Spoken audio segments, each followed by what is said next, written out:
And it appears that apple pie is greater than the baguette, at least in today's head-to-head matchup. And of course, props to Monte for predicting correctly. Let's talk a little bit about the game. I think Jat summarized a lot of the macro strategy very well. We're going to go back, look at a few replays. Before we do, straight up head-to-head lanes. It's the first time we've seen that all day. It's not something that happens very often. Peke is somebody I want to highlight. He had 94 CS average over the 2 games at 10 minutes. So he is CSing like a monster, but it's not necessarily helping Fnatic transition into a powerful mid-game state. Yeah, there's one thing I think that's going well for Fnatic despite these losses, which is Peke's play as far as laning goes. This game at 10 minutes, 98 to 87 minions. 20 minutes, 194 to 177. So Peke is continually outplaying his opposition one-on-one. Problem is Fnatic's making a lot of mistakes outside of that, obviously. Not working in their favor, unfortunately.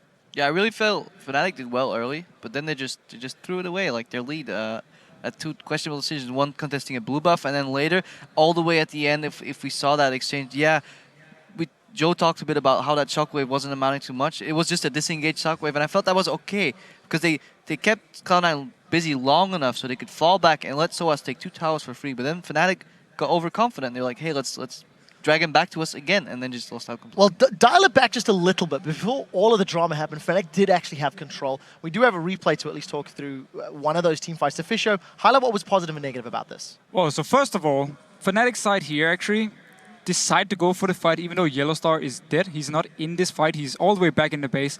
And the issue for Fnatic, and the issue Krepo brought up himself, is Fnatic were greedy in this game. There were many times where they actually disengaged well, did a good thing, and then in the end, they go back in. We saw it in the last fight. This one as well here. You see Cyanide and Source, if we just start rolling the clip, they're greedy to get in towards Cloud9 here. They want to get straight into them. The rest of them, the rest of Fnatic this is the result. Is too far. Yeah, this is the result here. We roll again though. The rest of Fnatic are too far away to join in. There's no shockwave from Xpeke here to help out with Source and Cyanide. So they take so much damage. Yes, they kill the support, but it's too late. It's a beautiful, beautiful shockwave though coming in, but it's just too late. There's nobody there to do the damage after the shockwave, and the only thing Fnatic can do is try and chase, but they don't get anything. And in the end, they actually give up 2 kills because they went in split and too fast. Not to mention that if Meteos had enough, we were looking at this before, he was within repel range right there, and had he had enough mana for an E, they could have actually turned around and gotten maybe even a kill or more. 100% agree, and it was the issue for Fnatic. They made some good moves. We saw some very beautiful shockwaves from Orianna.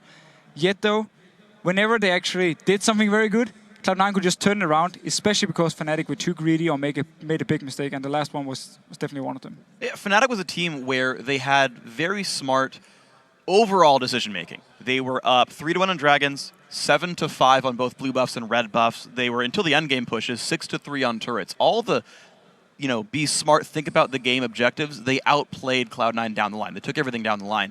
The problem was, when it came down to, there's a battle in front of us, they're like, let's fight a 4v5, and did that like 3 times and lost the game because of it. Although I do think Cloud9's vision control was a little better. I saw Fnatic really misuse their sweeps. At one point, Yellowstar had an Orcus lens, and he could literally just sweep all the areas in one go and then save the other sweeps on the remaining members. But they ended up double sweeping brushes constantly. They even missed a ward at the side of Baron that just gave Cloud9 the security like, hey, they're literally not at Baron. They're trying to bait us in. Let's just push mid. And then Cloud9 is really good at recognizing these openings, and this is a glimpse of the former Cloud9 in its full glory coming through, saying, yeah, you guys can try and play the map, but we'll play better than you, and that's what ended up happening. Well, not only that, but we can talk about the kind of early game objectives that Fnatic got, but as Jat was talking about as well, they were really playing for that late game. You have the Twitch, you have the Trundle that can just go ahead and ult the Shyvana and steal all the stats.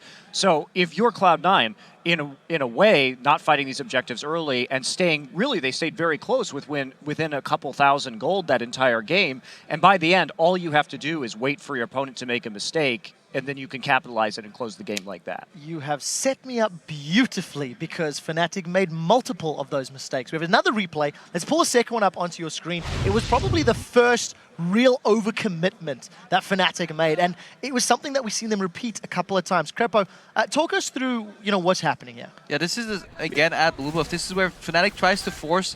They have a little bit of a lead, so they try to exploit that lead by going for blue buff, but they're reaching too far. They're getting poked over the wall, and look how chunked everybody is right now. They have to get out of there real quick, but they're still greeting. They want that blue buff, and then they want to move out. But I believe at this point, we see a teleport coming down. We see Elise flanking. Actually, the teleport's coming a little later, I believe. But yeah, Cloud9 is closing them in, and Fnatic's too chunked, so they can't really escape up, left, and down. Everything is closed in, so they're just going to try and kill somebody. Here's Balls TPing in. Okay, Soa's reacting to the TP of his own, but look at Pekka is super low. He managed to get 1 kill here on Link, I believe, but it's all for naught because this is so close to the base of Cloud9, Twitch will just come in and clean up. And this is where I really think Fnatic threw away their lead, and they should recognize that if you're this close to an enemy base, just ignore the blue buff. It's not worth it. Get out.